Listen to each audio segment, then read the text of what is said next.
ভারত রাষ্ট্র দল বেঁধে বাংলাদেশের বিরুদ্ধে লাগিছে। এরপরে দেখবেন বিপ্লবকে কিভাবে রক্ষা করতে হয়, ইন্ডিয়ারে কিভাবে দৌড়ের উপরে রাখতে হয়, ওই কাম আমরা খুব ভালো পারি। বাংলাদেশের কাছে ক্ষমা চেয়েছে ইন্ডিয়া। এবার বাংলাদেশ সেনাবাহিনী 4 দিনে কলকাতা দখলের হুঁশিয়ারি দিয়েছে। আপনার মতো চেংরা নেতা ওই মালদা থেকে এসে বাংলাদেশ দখল করে নেবেন, বাংলাদেশের মানুষ বসে থাকবো, এই ধরনের বোকামি আলাপ থেকে বিরত থাক। আমাদের ডক্টর মোহাম্মদ ইউনূস তিনার কিন্তু কপাল খুলে দিয়েছে ভারতের সাথে এই চলমান অসহিষ্ণু সম্পর্ক। আসসালামু আলাইকুম সম্মানিত প্রিয় দর্শক, এবার কিন্তু ডক্টর ইউনূসের কাছে ক্ষমা চাইতে হবে নরেন্দ্র মোদীকে। কারণ ভারতের বিরুদ্ধে যে গোপন পরিকল্পনা রেডি করেছে ডক্টর ইউনূস, তাতে করে কিন্তু ভারত তো দখল হবেই, সঙ্গে মোদীও কিন্তু ডক্টর ইউনূসের পায়ে ধরতে বাধ্য হবেন। আর আজ এই গোপন পরিকল্পনাটির বিস্তারিতই কিন্তু আজকে আপনাদের দেখাবো, তাই আশা করব ভিডিওটি না টেনে সম্পূর্ণ দেখবেন, তবে আপনি বিষয়টি ভালো করে বুঝতে পারবেন। কারণ ভারত বাংলাদেশ আগ্রাসন কিন্তু বেড়ে চলেছে একের পর এক, যার ফলে কিন্তু কখন যে কি ঘটে যায় তা কিন্তু বলা মুশকিল। তবে চলুন দর্শক, আর দেরি না করে এবার আমরা ভিডিওর মূল আলোচনায় চলে যাই। ভারত রাষ্ট্র দল বেঁধে বাংলাদেশের বিরুদ্ধে লাগিছে। এই লক্ষ্য হাসিনাকে বা আওয়ামী লীগকে ক্ষমতা ফিরিয়ে নিয়ে আসা না, তার উদ্দেশ্য আরো গভীর। এবার আসেন এই পশ্চিমবঙ্গের মিডিয়া নিয়ে। তার আগে আলাপ করে নিয়ে যে এই যে পশ্চিমবঙ্গের মানুষ আসলে বাংলাদেশ সম্পর্কে কি ভাবে, আমরা এটা ভারতীয় পণ্য বয়কট আন্দোলনের সময় দেখেছিলাম, বাট একটু শুনেন এই সময়কার কথা শুনেন। সুদা বল ভাই, বাংলাদেশ তোমার কেমন লাগে? বাংলাদেশ তো ভিখারি। আচ্ছা তাইলে এবার আমরা দেখি, তাই না, কেমন ভিখারিকে কে কাকে খাওয়ায়। এবার দেখি ওদের ব্যবসার অবস্থা কেমন। 90% বিজনেস বাংলাদেশের জন্য চলছে। জয় বাংলা হয়ে গেছে ওদের ব্যবসা। আমি ভারতীয় পণ্য বয়কট আন্দোলনের টাইমে পশ্চিমবঙ্গবাসীদের সতর্ক করেছিলাম। দেখেন আমি পড়তেছি পুরাটা না, শেষ অংশ আমি সময় লিখেছিলাম। এটা লিখেছিলাম তখন যখন আমাদের ভারতীয় পণ্য বয়কটের বিরুদ্ধে পশ্চিমবাংলার একাংশ কোমর বাইন্দা নামিছিল। আমি কইছিলাম যে বাংলাদেশের পশ্চিমবঙ্গকে দরকার নাই, পশ্চিমবঙ্গের বাংলাদেশকে দরকার আছে। একমাত্র বাংলাদেশ পরে আপনাদের অর্থনৈতিক দুরবস্থা দূর করতে, ভারতের দরিদ্র রাজ্যের তকমা দূর করতে। নিজের ভালো নাকি পাগলও বোঝে, তো আপনারা বুঝতেছেন না কেন? আমি যখন কইছিলাম আমি কয়ে রাখলাম, কারণ ভবিষ্যৎ দেখবে আমরা অন্তত জনগণের সাথে বিবাদে জড়ানোর বিষয়ে সতর্ক ছিলাম। আমি আবারও বলতেছি, আমাদের থামাইতে পারবেন না, কোনোভাবে চেষ্টা করে থামাইতে পারবেন না, দমাইতে পারবেন না, বৃথা চেষ্টা কইবেন না। আর ঘৃণার চাষাবাদ করতে চাইলে স্বাগতম, ওইটাও আমাদের চাইতে ভালো পারবেন না। চয়েস আপনার, বাইসা নেন। একটা সুস্থ স্বাভাবিক নাগরিকের সাথে নাগরিকের সম্পর্ক, নাকি চিরস্থায়ী ঘৃণা আর শত্রুতার সম্পর্ক। আমাদেরকে কি দৃষ্টিতে দেখে আপনি দেখেন, আমরা নাকি ভিখারি? বেটা তোদের পার ক্যাপিটা আয় কোন জায়গায় জানিস তোরা? যাই হোক, ভারত শোনে নাই আমার সেই সতর্ক বার্তা, এখনো এই কাম চালাই যাইতেছে। কিন্তু এখন বাংলাদেশে এক ঐতিহাসিক মুহূর্ত হাজির হয়েছে। এমনকি জগন্নাথ হল থেকে হিন্দু শিক্ষার্থীরা ভারতীয় আগ্রাসনের বিরুদ্ধে মিছিল করছে। জুলাই আগস্ট বিপ্লব বাংলাদেশকে বদলে দিছে। এই পাটাতনের উপরে দাঁড়ায় আমরা ভবিষ্যতের বাংলাদেশ নির্মাণ করব। বাংলাদেশের হিন্দু মুসলমান বৌদ্ধ খ্রিস্টান এক প্রাণ হইয়া স্বাধীনতা সার্বভৌমত্ব রক্ষা করব। জগন্নাথ হলের হিন্দু শিক্ষার্থীদের আমার অভিনন্দন এবং শুভকামনা জানাই। আবার দেখেন বিজন কান্তি সরকার, উনি দিতেছেন হিন্দু বৌদ্ধ খ্রিস্টান কল্যাণ ফ্রন্টের চেয়ারম্যান, উনি কি বলতেছে দেখেন। ইন্ডিয়ার শয়তানি, তাদের খুব ভালো লাগে না আওয়ামী লীগের পতনটা, বরং আওয়ামী লীগ হিন্দুদের মন্দির ভাঙে, মন্দিরে কোরআন শরীফ। এইরকম একটা অবস্থায় আমরা খুবই হতাশ হয়েছি যখন মমতা ব্যানার্জি বাংলাদেশে জাতিসংঘের শান্তি সেনা পাঠানোর দাবি করছে। এটা মমতার জন্য পলিটিক্যাল হারিকিরি হবে। আপনারা জানেন আমি মমতা ব্যানার্জিকে অত্যন্ত পছন্দ করতাম, কিন্তু মমতা জানেন কিনা জানি না, উনার যেটা মুসলমান ভোট ব্যাংক, যার জন্য উনি ক্ষমতায় আসতে পারছেন, সেটা প্রো বাংলাদেশি। বাংলাদেশের সাথে পাঙ্গা নিতে গেলে তার মুসলমান ভোটাররা মুখ ফেরায় নেবে, ওর ভোটাররাই মুখ ফেরায় নেবে। এমনিতে কলকাতা সুশীল শ্রেণীর ডাক্তার মেয়েটার যে মৃত্যু নিয়ে সেটা আছে, আর বাংলাদেশ নির্ভর বিজনেসের যা অবস্থা, তাতে শুধু মমতা না পুরা ভারত নাকে খত দিয়া বাংলাদেশের সাথে সম্পর্ক উন্নত করতে আগে আসবে। খালি ওয়েট করেন কয়েকদিন। তো এই শয়তানিটা কেন করতেছে ইন্ডিয়ান মিডিয়া আর পলিটিশিয়ানরা? আসেন এটা একটু বুঝে দেখি। ভারতের জন্য বাংলাদেশ ছিল একটা দুধের গাই, খালি দুয়াইতো দুধ, দুয়াইতো আর খাইতো। ভারতের পত্রিকাতে আসিছিল যে বাংলাদেশ থেকে ইন্ডিয়া যে রেমিটেন্স পায় সেটা চতুর্থ। যে দেখেন ইউএই মানে ইউনাইটেড আরব আমিরাত সেটা 1 নাম্বার, আমেরিকা 2 নাম্বার, সৌদি আরব 3 নাম্বার, আর বাংলাদেশ 4 নাম্বার। আপনি চিন্তা করতে পারেন একটা দরিদ্র ক্ষুদ্র প্রতিবেশীতে কি মজা।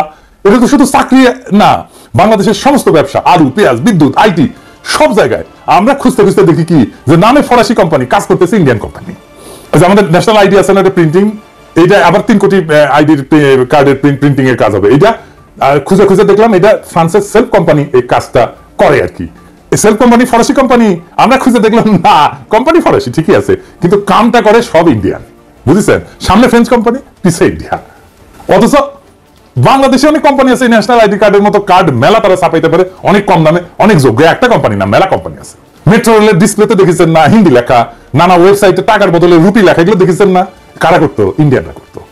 আমরা ভারতীয় পণ্য বয়কট আন্দোলনে যা বুঝলাম যে ইন্ডিয়া থেকে পেঁয়াজ আনার দরকারই নাই, তাও এমন একটা ধারণা তৈরি করা হয়েছে যে ইন্ডিয়ান পেঁয়াজ ছাড়া আমাদের খাওয়া হয় না। আদানিকে দেওয়া হইলো এমন বিদ্যুতের একতরফা কন্ট্রাক্ট যেটা আবার পায়রাকে দেওয়া হয় না। দেখেন কয়লার দাম বেশি, তার সাথে 15% সুদ যেটা পায়রাতে নাই, আবার ইউনিট প্রতি কয়লার খরচাও বেশি। ইন্ডিয়ানদের ধারণা ওদের সাহায্য ছাড়া বাংলাদেশ টিকে থাকতে পারবে না, উল্টা বাংলাদেশ ছাড়া ইন্ডিয়া টিকে থাকতে পারবে না, না খেয়ে মরবে। দেখেন না, দেখিচ্ছেন না, কান্নাকাটি শুরু হয়ে গেছে। তো এইটার জন্য কি করতে হবে? এই যে মধু পাইছিল, কি করতে হবে? হাসিনা ক্ষমতায় রাখো, কিছুই করতে হবে না। হাসিনা মাইরা একটা সাফা করে ফেলবে দেশের মানুষকে, তার বিরুদ্ধে যত রাজনৈতিক লড়াই হবে সারা দুনিয়া বলবে এরা জঙ্গি, এরা ইসলামী মৌলবাদী। এটা কাজ করতেছিল। কেন করতেছিল কয়ারি যদি ভুলে না যায়, কারণ পরিবর্তিত পরিস্থিতিতে জ্বালাই করে নেওয়া দরকার। আমেরিকা বুশের আমলে মুসলমানদের বিরুদ্ধে নিয়েছিল একটা পলিসি, সন্ত্রাসের বিরুদ্ধে অনন্ত যুদ্ধের পরিকল্পনা, মানে সারা দুনিয়া মুসলমান পিটাবে। এইটা সে সারা দুনিয়া ছড়ায়। ইন্ডিয়া কয় আরে আমরা তো সেই 47 সাল থেকে কাশ্মীরে ইসলামী জঙ্গিদের বিরুদ্ধে ফাইট দিতেছি, হামাক নাও, আমি মারিচ্ছি মুসলমানদের। হাসিনা কয় আরে আমরা তো সেই 1971 সাল থেকে এই জঙ্গিদের বিরুদ্ধে ফাইট করিচ্ছি, হামাক নাও। এই যে দেখো না জামাত, ওই তো জঙ্গি। আমেরিকা কয় আসো, তুমি আসো, তাই তুমি তো ছুটো, তোমার বড় ভাই ইন্ডিয়া দেখবে তোমাকে, ওর কথা মতো চলো, আমার তো টাইম নাই। তো এইভাবে শুরু হইলো হাসিনা ইন্ডিয়ার সংসার। প্রথম ভাতারা ছিল কংগ্রেস, তারপর কংগ্রেস ক্ষমতার থেকে পাশায় লাথি দিয়া মোদী হটাই দিল, হাসিনা তালাক হইল। হ্যাঁ, কিন্তু ইদ্যৎকাল শেষ হওয়ার আগেই মোদীর লগে নিকা বসলো। এটা দেশের মানুষ ঠিকই বুঝেছিল যে হাসিনার ঠিকানা হইতেছে মোদীর বিছানা। এটা করে দেখান না কি কি স্লোগান দিছিল আমার ক্ষুদ্র ভ্রাতার ভগিনীরা, বিপ্লবী ছাত্র। এই যে বাংলাদেশকে লুইটে নেওয়ার সুযোগ, হাসিনার পতনে হাতছাড়া হয়ে যাওয়ার সম্ভাবনায় তারা উন্মাদ হয়ে গেছে। আমি কিন্তু কইতেছি সম্ভাবনা, এখনো হাতছাড়া হয়নি। তারা জানে হাসিনা বা হাসিনার দলকে ফিরাইতে পারবে না ক্ষমতায়। তাহলে তারা কি চায় এটা বুঝলে আপনি ভারতের পুরো স্ট্র্যাটেজি বুঝবেন। কি সেটা? আসেন সেটা দেখি। বাংলাদেশে ভারতের স্ট্র্যাটেজিক অ্যাসেট কি, মানে যেগুলো দিয়ে ভারত খেলে আর কি। বাংলাদেশ কি আওয়ামী লীগ তো বটেই, শুধু কি Awami League, Prothom Alo, Daily Star, CPB, Udichi, Chhayanaut, Mostofa Sarwar Farooki, Asif Nazrul, TIB, দেখেন এমনকি বিএনপির মধ্যে তার স্ট্র্যাটেজিক অ্যাসেট আছে। বিএনপির মধ্যে ইন্ডিয়ার লোক আছে। বিএনপি 11 আগস্টে বলছে ক্ষমতায় গেলে ভারতের সাথে সম্পর্ক ভালো রাখবে, দেখেছেন? 2 ডিসেম্বর তারিখে বলছে মেজর হাফিজ কয়েকদিন আগে ভারতের সাথে বিএনপি সুসম্পর্ক চায়। আমাদের 27 সেপ্টেম্বর বলছে বিএনপি ভারতের সাথে সম্পর্কের বরফ গলতে শুরু করছে। তো বরফ গলা শুরু করেছিল কখন? এটা 23 সেপ্টেম্বর ভারতীয় হাই কমিশনের সাথে আলাপের পরে। ওটি থেকে গরম আনিছে, তারপরে বরফ গলিচ্ছে। বুঝছাও তুই কি আলাপ হয়েছে? কিছু বলছে আমাদের? কইছে কয় নাই। ক্যাঙ্কা করে বরফ গলিচ্ছে। ইন্ডিয়ার সাথে বন্ধুত্ব মানে কি? মানে তো ট্রানজিট দিতে হবে, চাকরি দিতে হবে, পণ্য কিনতে হবে, সিমকে অ্যাক্সেস দেওয়া যাবে না, তবে চিকেন নেককে সুরক্ষিত রাখতে হবে, বিদ্যুৎ কিনতে হবে বেশি দামে, রোগী পাঠাতে হবে দলে দলে। আর বাংলাদেশকে স্বাধীন আত্মমর্যাদা সম্পন্ন জাতি হিসেবে মাথা তুলতে দাঁড়াইতে দেওয়া যাবে না। সীমান্তে একের পর এক বাংলাদেশিদের মাইরে টাঙায় রাখবে কাটাতারে। আর কি পানি বন্ধ করে দিবে সব নদীর, আর বন্যার সময় পানি ছেড়ে ডুবে দিবে। এটার নামই ভারতের বন্ধুত্ব। আবার ইন্ডিয়ান মিডিয়া বিএনপির মহাসচিব মির্জা ভাই আবার কি কইছে দেখেন, আমি পড়ে শোনাচ্ছি ওদের। এদিকে ভারতের সঙ্গে শুধু বিএনপির নয়, বাংলাদেশের সবারই একটা সম্পর্ক রাখা উচিত। আপনি রাখেন, অন্য সবাই দেখেন কেন? কারণ আবার কইছে, কারণ হচ্ছে তারা আমাদের সবচেয়ে বড় প্রতিবেশী। তো কি হয়েছে? আমাদের বহু ক্ষেত্রে ভারতের সঙ্গে বাণিজ্য আছে, তাই নাকি? কি কি আছে কইছে? খাদ্যশস্য, চাল, ডাল, আদা, মশলা আমরা ভারত থেকে আমদানি করে থাকি। মির্জা ভাই পেঁয়াজটা বাদ পড়িছে, ওটা যুক্ত করে দিতেন, ভমা পেঁয়াজ। আবার দেখেন 8 ডিসেম্বর বিএনপির অঙ্গ সংগঠন বলে প্রয়োজনে ভারতের বিরুদ্ধে সশস্ত্র প্রতিরোধ করবো। নেতারা বলে এক কথা, বড় নেতারা বলে এক কথা, ছোটরা বলে আর এক কথা। বুঝি না আপনাদের পলিসি কি? আপনাদের পলিসি আগে ঠিক করেন, একটা পলিসি ঠিক করেন। 100টা পলিসি 100 জন করলে তো মুশকিল, আমরা তো বুঝতে পারবো না, আমরা তো কম বুঝি, বুঝলেন না? মুখ্য শিক্ষক মানুষ। একজন কইবেন বন্ধুত্ব আর একজন কইবেন সশস্ত্র সংগ্রাম, কোনটা ঠিক এটা কন আপনারা? বিএনপির লোকেরা কয় সশস্ত্র সংগ্রাম করবে, আর এই বিএনপির লোকেরা আমার কয় উগ্রবাদী। দেখেছেন? হ্যাঁ দেখেছেন কি অবস্থা? বিএনপি নাকি দেশ চালাবি। আচ্ছা এবার আসুন জামাতের প্রসঙ্গে। আবার জামাত বলে যে জামাত কখনো ভারত বিরোধী ছিল না। হ্যাঁ, আবার জামাত বলছে ভারতের বন্ধুত্ব চায়। কিন্তু ইন্ডিয়া কি কয়? জামাতের বন্ধুত্ব চায়। ইন্ডিয়া গেছে জামাতের সাথে ইন্ডিয়া কোনো সম্পর্ক করবে না। তাও হ্যাংলার মতো বারবার যাবি এটি। আর আত্মমর্যাদা সম্পন্ন রাজনৈতিক দল হইতে তো জীবনের মতোই কথা বলার কথা না। আচ্ছা এটা বলেন, জামাত ইসলামিক ভাইরা বলেন, আপনার যদি জিজ্ঞেস করে ভারতের সাথে বন্ধুত্ব চান কি, আপনি তো কইবেন ডিপ্লোম্যাটিক্যালি করবেন আমরা সব দেশের সাথে বন্ধুত্ব চাই, কারোর সাথে শত্রুতা চাই না। কইলেই তো হয়। আলাদা করে ভারতের কথা কইয়া লাগে কেন আপনাদের? তার মানে বিএনপি যদি ক্ষমতা আসে তাহলে সব অ্যারেঞ্জমেন্ট ইন্ডিয়ার সাথে বরাবর থাকবি। ইন্ডিয়ার ভয় হচ্ছে যদি নির্বাচন দেরি হয় তাহলে দুইটা ঘটনা ঘটবি, রাষ্ট্রীয় প্রতিষ্ঠানগুলোতে সংস্কার হবে, কিছুটা শক্তিশালী হবে, প্রতিষ্ঠানগুলোটা শক্তিশালী হবে, বিএনপি তাহলে দ্রুত জনপ্রিয়তা হারিতেছে, বিভিন্ন জায়গায় যা দখল টকল হচ্ছে না, এইগুলা কিন্তু বিএনপির কোনো প্রেস্টিজ থাকিচ্ছে না। এটা বিএনপির নেতারা জানে কিনা জানি না, কয়া রাখলাম, আগে থেকে সতর্ক করে দিলাম, দ্রুত অজনপ্রিয় হইতেছে। তারপরে শিক্ষা প্রতিষ্ঠানগুলোতে আপনাদের তো ছাত্র দলের কোনো পজিশন নাই। আওয়ামী লীগের প্রস্থানে যে রাজনৈতিক শূন্যতা তৈরি হয়েছে, সেই স্থানে যদি নতুন কোন রাজনৈতিক শক্তি দখল করে নেয় তাহলে তো ইন্ডিয়ার সারা। কারণ ইন্ডিয়া জানে নতুন রাজনৈতিক শক্তি প্রবল ইন্ডিয়া বিরোধী হবে, তাই তার কাজ হচ্ছে প্রফেসর ইউনূসকে এই প্রচারণা দিয়া, হিন্দু নির্যাতন, অমুক তমুক দিয়া তার ব্যতিব্যস্ত করে ভয় পাওয়া দেওয়া, যেন উনি তাড়াতাড়ি নির্বাচন দিয়ে চলে যান। আর এটা কাজ হইতেছে কলে প্রফেসর ইউনূসের শিক্ষা উপদেষ্টা কইছে 1 বছরের মধ্যে নির্বাচন হবে। এরপর আবার সবাই হাউকাউ করে উঠছে, না না না না, এটা ব্যক্তিগত মতামত, অপূর্ব জাহাঙ্গীর এটা উনারে কইয়া দিছে ইন্ডিয়া। আমি কইলাম উনারে কইয়া দিছে ইন্ডিয়া। হাসিনার উন্নয়নের গল্প শোনাই তো উনি লিখেছিল, ভুলে যায় না। এটা সে দেখান উনি কেমনে হাসিনারে তেলাইতো, দেখেছেন উন্নয়নের গল্প। এগুলো কাহিনী তো বানাইছেন সব উপদেষ্টা, সব বাকশালী করে উপদেষ্টা বানাইছেন আপনারা। দ্রুত নির্বাচন না হইলে, নতুন রাজনৈতিক শক্তি উত্থিত হইলে বাংলাদেশে ভারতীয় সমস্ত ইন্টারেস্ট জয় বাংলা হয়ে যাবে। এইটা ইন্ডিয়া সর্বশক্তি দিয়ে বাধা দেওয়ার চেষ্টা করতেছে, সে চাইতেছে দ্রুত নির্বাচন। এইটাই এত ভারতীয় ক্যাম্পেইনের মূলে, আর কিচ্ছু না। নির্বাচনের ঘোষণা আসবে, ভারতীয় সব ক্যাম্পেইন থেমে যাবে, আপনি লিখে নিন। এইবার প্রফেসর ইউনূসকে কই, এই যে ডিসইনফরমেশন ক্যাম্পেইন মেটার সাথে বসছেন দেখলাম, এটা থেকে আপনার সরকারকে যারা রক্ষা করতে পারতো তারা তো নিষ্ক্রিয় হয়ে গেছে। 2 মাসে সিচুয়েশন পাল্টে দেওয়া যায়। দেশের মানুষ জানে বন্দুকের গুল্লি মিস হইতে পারে, এই বান্দার পরিকল্পনা মিস হবে না।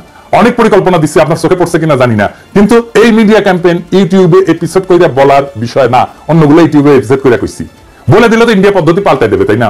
তাই এটা শুধু আপনারে কইতে হবে, আপনারে চাইতে হবে সাহায্য, আমরা বাহিনী নিয়ে ঝাঁপায় পড়ব। আমি আবারও বলি, আপনি এবং একমাত্র আপনি চাইলেই সাহায্য করব, বান্দা হাজির থাকবে। বিপ্লব করছি, যেটুকুই ভূমিকা থাকুক করছি তো, রাখছি তো, অল্প কম হোক বেশি হোক, বেকার খাটছি অনেক অনেক কিছু স্যাক্রিফাইস করে এই কাজগুলো করি, তার খাটবো না তো বেকার। কারণ আপনার সরকার চরমভাবে বিপ্লবের শক্তিকে উপেক্ষা করছে। আমেরিকা গেলেন, একবার কনক সারোয়ার আর ইলিয়াসের ডেকে ধন্যবাদ দিতে পারতেন না? দেন নাই তো। অনেকের সাথে দেখা করেছেন, এই 2টা মানুষের সাথে একটু দেখা করতে পারতেন না? ডাকলেই চলে আসতো, ওদের ভূমিকা কি কম? যারা ফ্যাসিবাদের আমলে বিকল্প মিডিয়ার দায়িত্ব পালন করলো তাদের সামান্য রিকগনিশন দেন নাই, উল্টা ফারুকের মতো মালদের উপদেষ্টা বানাইছেন, শফিকের মতো মুজিব প্রেমিকের বানাইছেন প্রেস সচিব। তবে আপনি এই ইন্ডিয়ান ডিসইনফরমেশন এটারে ফাইট দেওয়ার জন্য যা যা করা দরকার, আমরা 2 মাসে আপনার পরিস্থিতি চেঞ্জ করে দেব, কথা দিলাম। আওয়াজ দিবেন, আমরা আসবো, কন্ডিশন একটাই, আপনাকে প্রফেসর ইউনূস আপনাকে সাহায্য চাইতে হবে। সাহায্য না নিলে অসুবিধা নাই, জাতি জানলো আমরা তৈরি ছিলাম, নিজের কাছেও পরিষ্কার থাকবো, আমরা আমাদের কর্তব্য বিস্তৃত হই নাই, পরিকল্পনা তৈরি আছে, আপনার কাছের লোক আমাদের কাছে চাইছে, তৈরি করে রেখে দিছি, কিন্তু আপনাকে চাইতে হবে, না চাইলে দেব না। আপনি না চাইলে ওর পরিকল্পনা কাগজেই থাকবে, ওটা বাস্তবায়িত হবে না। আপনি চান, পরিকল্পনা বাস্তবায়িত হবে। এরপরে দেখবেন বিপ্লবকে কিভাবে রক্ষা করতে হয়, ইন্ডিয়ারে কিভাবে দৌড়ের উপরে রাখতে হয়, ওই কাম আমরা খুব ভালো পারি। ইনকিলাব জিন্দাবাদ। এবার ভারত থেকে এক চেংটা নেতা হুঁশিয়ারি করেছে 15 মিনিটে নাকি বাংলাদেশ দখল করবে। আবার এই চেংটা নেতা বলেটা কি, যে বর্ডার গার্ডটা খুলে দেওয়া হোক, 15 মিনিটের ভিতরে ওরা নাকি আমাদের দেশ দখল করে ফেলবে। প্রিয় দর্শক, এই নিউজটা একটি পত্রিকা থেকে আপনাদের সামনে আমি তুলে ধরছি। ভারতের পশ্চিমবঙ্গ রাজ্যের সংখ্যালঘু মুসলিমদের নাগরিকদের নিয়ে 15 মিনিটে বাংলাদেশ দখলের হুমকি দিয়েছে রাজ্যের শাসক দলের এক নেতা। তাও কি পশ্চিমবঙ্গের মুসলমানদেরকে নিয়ে একজন মুসলমান নেতা বলছে বিজেপি কে খুশি করার জন্য মমতার দলের হয়ে সে বিজেপির ট্রাম্প কার্ড খেলতে চাচ্ছে, পশ্চিমবঙ্গের মুসলমানদেরকে নিয়ে এসে 15 মিনিটে বাংলাদেশ দখল করবে। বুধবার 11 ডিসেম্বর তৃণমূল কংগ্রেসের কার্যালয়ে বসে সংবাদ সম্মেলনে এই হুমকি দেন পশ্চিমবঙ্গ মালদা জেলা তৃণমূল কংগ্রেসের সংখ্যালঘু সেলের সভাপতি টিঙ্কুর রহমান বিশ্বাস। টিঙ্কুর যে টিংটাং করে দিবে বাংলাদেশের মানুষেরা, টিঙ্কু বাংলাদেশে ঢুকলে বুঝতে পারবে কত দানে কত চাউল, কতটা আপনি বাংলা মদ খেয়েছেন টের পাবেন বাংলাদেশে আসলে। বাংলাদেশের জনগণ আপনার এই বাংলা মদ খাওয়া মানুষদেরকে কিভাবে ঠেঙ্গাইতে হয় আপনাদের প্রিয় বোন নেত্রী এখন দিল্লিতে টের পাচ্ছে। আর আপনি পশ্চিমবঙ্গের মালদা জেলা থেকে কথা বলছেন, আপনার মতন হুমরা চুমরার সাথে তো আমরাই কথা বলতে চাই না। আর ডক্টর মোহাম্মদ ইউনূস স্যার তো অনেক অনেক বড় লম্বা হাত। আপনার দেশের প্রধানমন্ত্রী ওই যে বিজেপির ধুতি পরা মুদি হইতো দিনে 3 বার প্রস্রাব করে ডক্টর মোহাম্মদ ইউনূসের নাম শুনলে, আর আপনার মতো চেংরা নেতা ওই মালদা থেকে এসে বাংলাদেশ দখল করে নেবেন, বাংলাদেশের মানুষ বসে থাকবো, এই ধরনের বোকামি আলাপ থেকে বিরত থাকলে আমরা খুশি হব। পশ্চিমবঙ্গ থেকে এরকম হুসহাস করা বহু নেতার কথাই কিন্তু ইতিমধ্যে আমরা শুনে এসেছি। তাই পশ্চিমবঙ্গের সেই নেতাদেরকে আমরা হুঁশিয়ার করে দিতে চাই, আপনাদের পশ্চিমবঙ্গের বহু টেলিভিশন বহু মিডিয়াতে সারাক্ষণ বাংলাদেশ নিয়ে পড়ে থাকে, বাংলাদেশে কি হলো না হলো তা নিয়ে আপনাদের ঘুম নাই। আপনাদের ঘুম নিদ্রা বাংলাদেশে কখন নির্বাচন হবে কি হবে না, আপনাদেরকে তো সেই ঘুম নিদ্রা বন্ধ করে বাংলাদেশ নিয়ে ভাবনার কিছু নাই। তাই পশ্চিমবঙ্গের হোটেল রেস্তোরাঁর মালিকরা চিৎকার করছে, তাদেরকে একটু জল পানি খাওয়ান, তাদের খাবার দাবারের একটু ব্যবস্থা করেন। বাংলাদেশি না যাওয়ার কারণে ডাক্তারদের ঘরে কেরোসিন নাই বলে ডাক্তাররাও চিকিৎসা করাতে না পেরে চিৎকার করছে।